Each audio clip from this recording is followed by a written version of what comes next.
Hi friends, international English language testing system यानी IELTS किसी भी बाहर की स्कॉलरशिप के लिए अप्लाई करने के लिए या किसी भी इंटरनेशनल यूनिवर्सिटी में एडमिशन लेने के लिए आईएल्स देना मैंडेटरी होता है। आईएल्स इंटरनेशनल लेवल का एक टेस्ट है जो आपकी इंग्लिश प्रोफिशिएंसी को जांचता है, जिसमें 4 मॉड्यूल्स होते हैं और 0 से लेकर 9 तक की बैंडिंग होती है। वो 4 मॉड्यूल्स होते हैं listening, reading, writing and speaking. और जो बैंडिंग होती है इन चारों में होती है। चारों में आपको 0 से 9 तक बैंड किया जाता है और इन चारों का एवरेज निकालकर आपका ओवरऑल बैंड स्कोर बनता है। तो उस ओवरऑल बैंड स्कोर में आपका जो मार्क्स हैं वो 5.5 या 6 होने चाहिए। बैंड 5 का मतलब ये होता है कि आप मॉडेस्ट यूजर हैं, आपके पास पार्शियल कमांड है लैंग्वेज की। बैंड 6 का मतलब ये होता है कि आप इंटरमीडिएट यूजर हैं, आपके पास इफेक्टिव कमांड है लैंग्वेज की।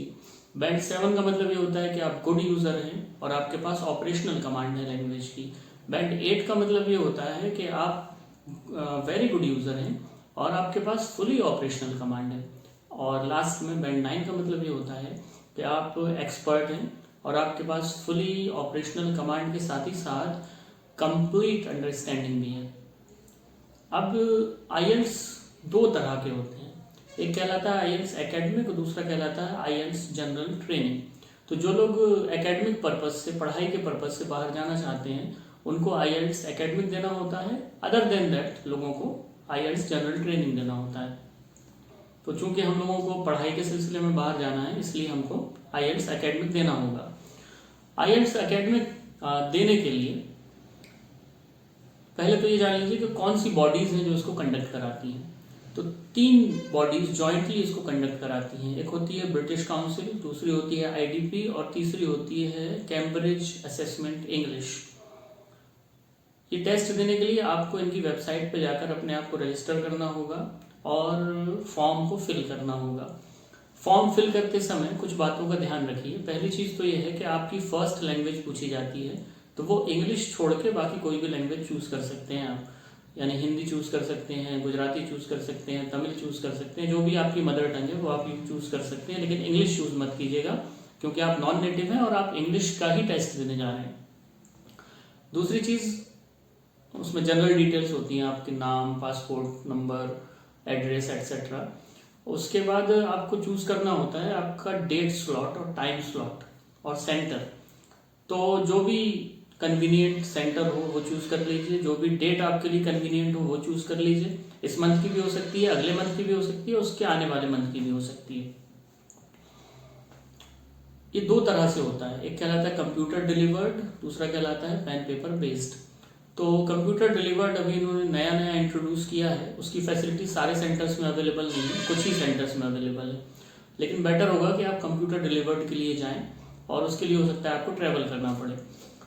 तो जो इसकी कॉस्ट है, जो फीस रखी गई है वो दोनों के लिए सेम है, कंप्यूटर डिलीवर्ड के लिए भी और पेन पेपर बेस्ड के लिए भी। और वो है 14,000 रुपीज, 14,000 रुपए ये आपको पे करने होंगे, ऑनलाइन पेमेंट करनी होगी। उसके बाद एक फैसिलिटी और देता है आईएल्स। यदि आप चाहते हैं कि आपकी यूनिवर्सिटी को आईएल्स खुद आपका TRF, आपका टेस्ट रिपोर्ट फॉर्म या आईएल्स रिजल्ट बाय पोस्ट भेज दे, तो अप टू 5 यूनिवर्सिटीज या अप टू 5 इंस्टीट्यूशंस आप अपना टेस्ट रिपोर्ट फॉर्म भिजवा सकते हैं। आईएल्स खुद उनको पोस्ट कर देगा। उसके लिए आपको चूज करना होगा, उस यूनिवर्सिटी का कोड डालना होगा, उसका एड्रेस डालना होगा, किस सेक्शन में भेजना है वो डालना होगा।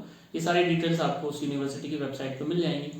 तो वहां पर फिल कर दीजिए और आईएल्स उनको वो भेज देगा। ये सब करने के बाद आपका फॉर्म कंप्लीट हो गया है। अब फॉर्म कंप्लीट होने के बाद क्या करना है, तो कुछ दिनों का वेट करिए। आईएल्स आपको एक कॉम्प्लीमेंट्री स्टडी मटेरियल भेजेगा जिसमें एक बुकलेट होगी और एक CD होगी। उसका उद्देश्य ये होता है कि आप फैमिलियर हो जाएं कि आप किस तरह का टेस्ट देने जा रहे हैं, पैटर्न क्या होगा।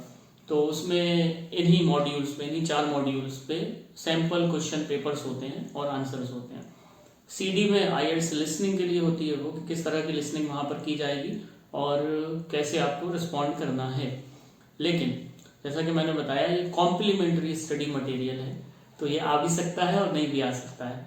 तो इसके भरोसे मत रहिएगा क्योंकि इस बुकलेट और इस स्टडी मटेरियल के बेसिस पे आपको नहीं जांचा जा रहा है, बल्कि वो ये जांच रहे हैं कि जब से आपने इंग्लिश सीखना शुरू किया था अभी तक आप कितनी इंग्लिश सीख पाए हैं, कितना इफेक्टिवली आप इंग्लिश को यूज़ कर पाते हैं।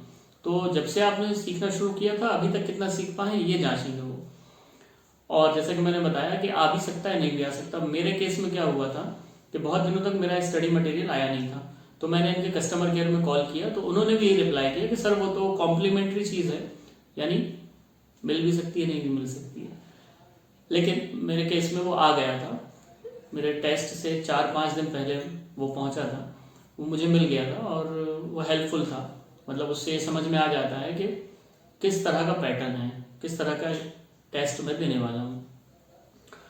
तो अब बचता है इसका crucial part, most important part, कि उस दिन क्या होता है जब आप टेस्ट सेंटर में जाते हैं, तो आपको किन चीज़ों से गुजरना पड़ता है और किस तरह के क्वेश्चंस पेपर आते हैं, कितने क्वेश्चंस होते हैं और कैसे उनको आंसर देना है।